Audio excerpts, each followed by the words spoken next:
Good morning and welcome to Charlie's Corner. It's cold outside, so I'm going to hunker down inside my little gopher hole here because I hate the cold weather. Um, we're going to do a series of stories, and we're going to call it Charlie's Trek here in Charlie's Corner. And to begin, so that you get an idea of where I'm at right now, let's talk about the 5 big questions. What are the 5 big questions, first of all? Well, question number 1, free will or destiny? Which is it? Can't be both. Number 2, space and time. What exactly is space and time? And we need to talk about that because how you perceive space and time determines how you will perceive reality. Question number 3, creation or the Big Bang? Now there's a controversial subject. We'll talk about that. Was it creation or the Big Bang? Number 4, we're going to talk about God or evolution. It's kind of related to the third topic. So we'll discuss, we'll go into God or evolution. And then number 5, probably the most important topic of all, is why are we here? What's it all about? All right, and so we'll discuss that. And after we've covered these 5 topics, then I will begin with how I got to where I'm at today. I have a bunch of stories I think you'll find interesting about my journey along the way. So let's get started. Grab yourself a cup of coffee. And I got my pipe. Let's have some fun.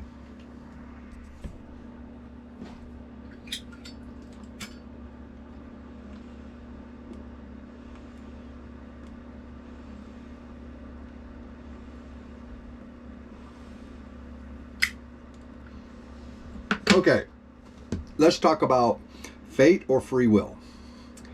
Now, the term free will has emerged over the last 2 millennia as a canonical designator for significant control over one's actions. Do we have the freedom to do otherwise? Do we have the power of self-determination? That's free will. Fate or destiny are events that will necessarily happen to a particular person or thing in the future. All right. So most people, if you ask them, they believe in the concept of free will. They think that they have control over their life. Do they? We're going to find out. Most people also, if you ask them, they believe in a concept of chaos. That's associated with free will. It's a random thing happens. All right? So, which actually brings us to a question, why do bad things happen? So, the first person that I'm going to talk about on the subject of free will and fate is a man named Lao Tzu. He's an ancient Chinese philosopher. He's the author of Tao Te Ching, the foundational text for Taoism. I've actually read his book. And he was born in the 6th century BC, 500 years before Christ. All right? And what he says is, and I'm going to quote, he says, "Watch your thoughts, you look at your thoughts, they become your words. Watch your words. They become your actions. Watch your actions. They become your habits. Watch your habits. They become your character. And watch your character, because it becomes your destiny.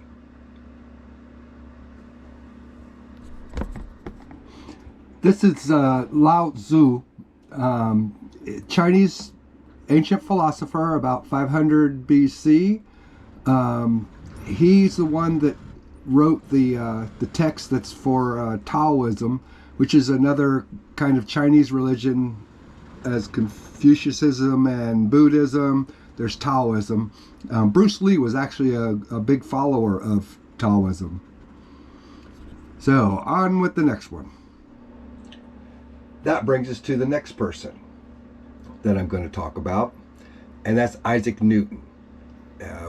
You're probably familiar with Isaac Newton. He wrote the Laws of Motion in the year 1687 AD.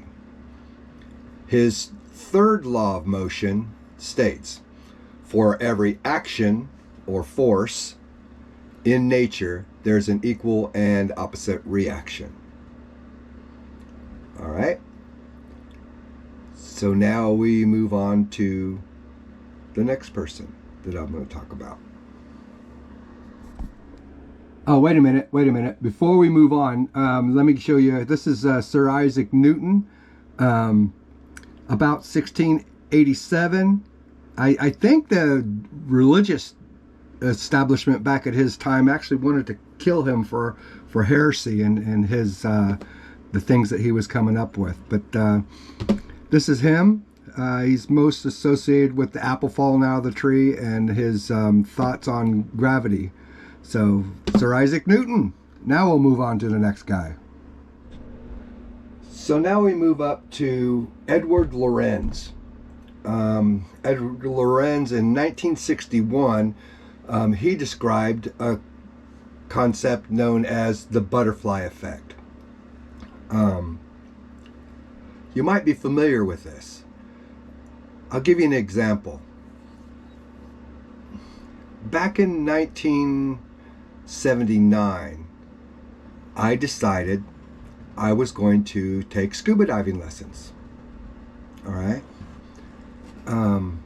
So I went to the classes. Man, it was in the winter time. It was cold, and it was in the winter of 1979. And I eventually got certified in scuba diving. Well,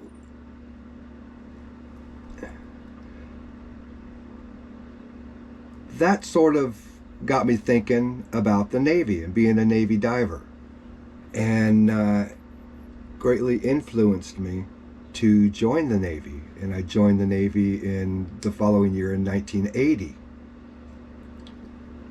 Well, when I was in the Navy, the second ship that I was on was the Stephen W. Groves fast frigate, and there was a guy on there. He was a quartermaster, Cliff Babson, and we became good friends. And then in 1986, I got out of the Navy, and years later, many years later,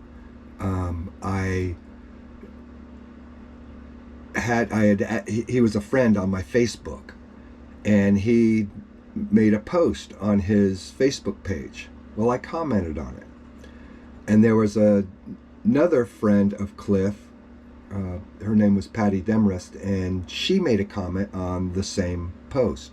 Well, we ended up talking, and eventually we actually got together and we dated. I fell hard in love with that girl, and we dated for a couple years.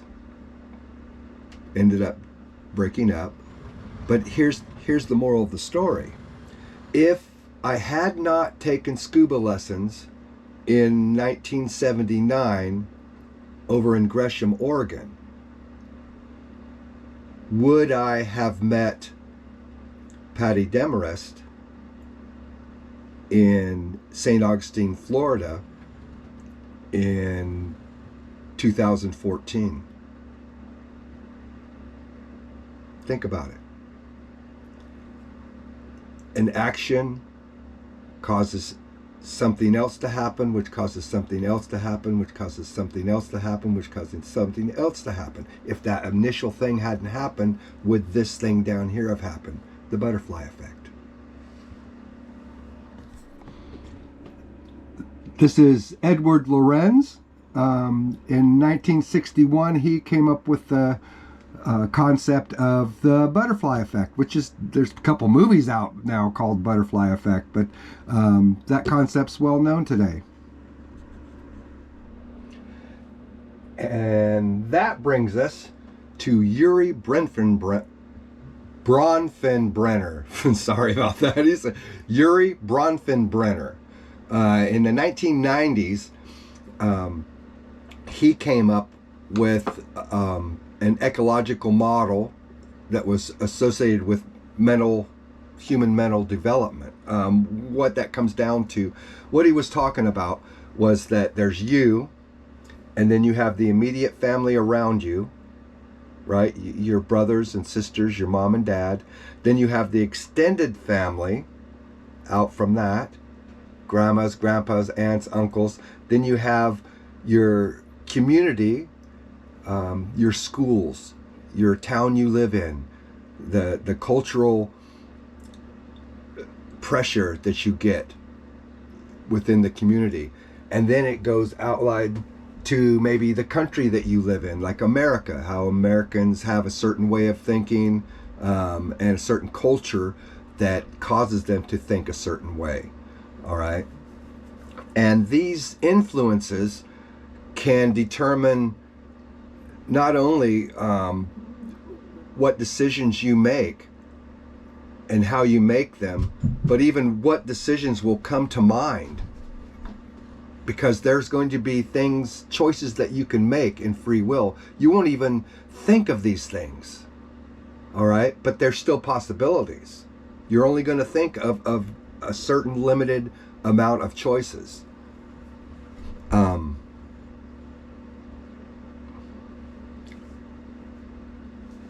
These four men that I talk about, they're only a few examples of fate, of describing fate. There's a whole lot more. And I challenge you, and you can do it in the comments down below, I challenge you to give me one example of a free will choice that you've made in your life that was uninfluenced by the people around you, by the culture that you grew up in, by anything else that was completely independent. Did you make a free will choice, or was it influenced, that choice, by, I'm not talking about the outcome of that choice, because you don't have any control over that either. I'm talking about the choice that you made. Was that free will? Was that completely independent? Let me know in the comments below what you think.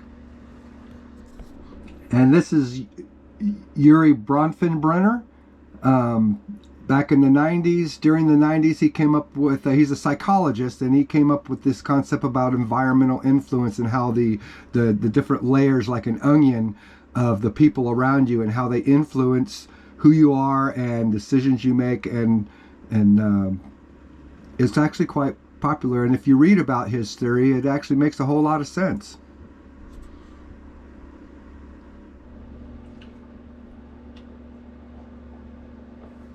Now, there's also another side of the coin. Let's talk about a religious view. All right, that was what I've told you was completely non-religious. It was completely scientific. Let's go with a religious view now. What does religion have to say about it? And specifically, I'm going to talk about Judeo-Christian religion, because that's what's prominent in our culture. And so if we go to the Old Testament, then in Proverbs 16:9, it says, "In their hearts humans plan their course, but the Lord establishes their steps." Well, that's just telling me that we can make all the choices we want.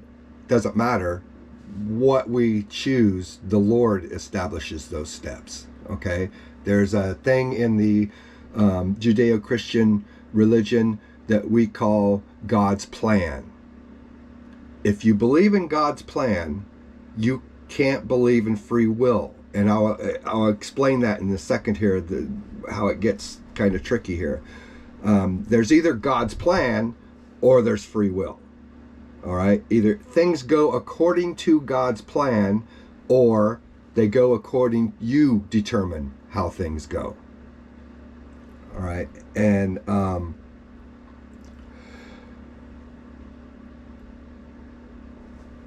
the point that I want to make, I guess, about that is that if you read the Bible and you actually look at what it says, what it says is that God gave us free will, but God gave us the free will to choose between following Him or not following Him. That's the free will we have. It's not the free will to determine the destiny of everything. That's up to God. All right? We have the free will to either choose to follow God or not to choose to follow God. And that's all the free will we have. Let's move on to the New Testament and see what it has to say. Okay. In the New Testament, we have an example in Acts 1:7. And it says, and I quote, "He said to them, 'It is not for you to know times or epochs, which the Father has fixed in His own authority.'" So again, even in the New Testament,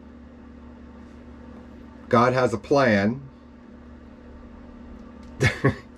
You're not going to change that, okay? God's plan is going to be done whether you like it or not. You're just not that important. You're not that powerful, okay? So it's just going to happen.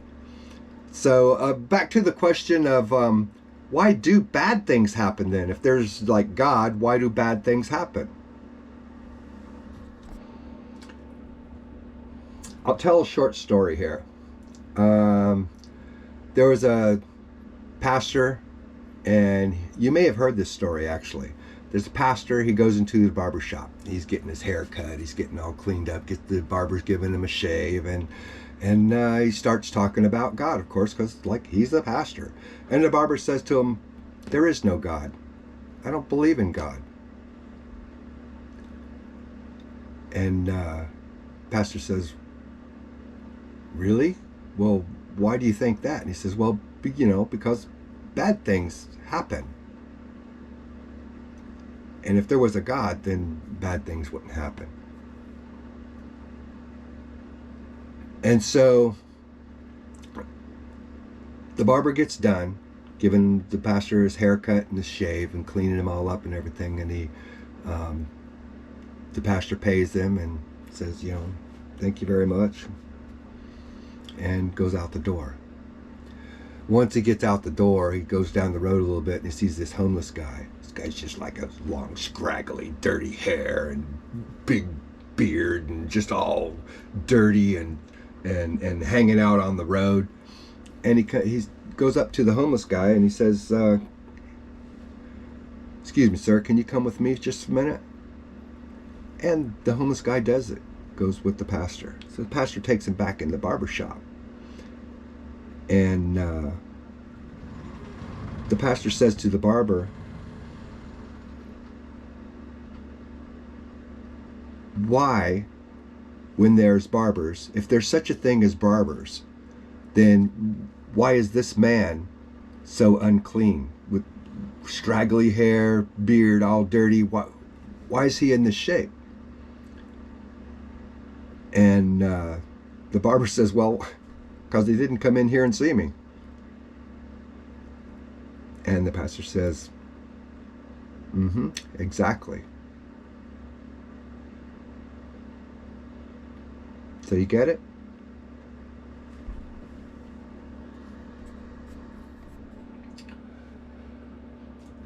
Control. You don't have any control. There's just too much going on around you. You don't live in a vacuum. There's too much going on that affects the decisions you make. What you make a decision based on the outcome. Nobody makes a bad decision, not on purpose. The outcome of that decision is influenced by a whole plethora of other things that are going on. You have no control over what the outcome of those choices that you make. There is no really free will, because every decision you make is based on something else. It's not free and independent of anything. It's limited. Neither control or free will exist. They're both an illusion. The universe and all that's within it, it operates within an established natural order. There's an established path, already established path. There are rules, and these rules cannot be breached. The only free will that you are granted is the choose to follow God or not follow God. Everything else in the universe is determined. Be sure and hit that like button, subscribe, and join me next time on Charlie's Corner, and we'll see you then. You have a great day.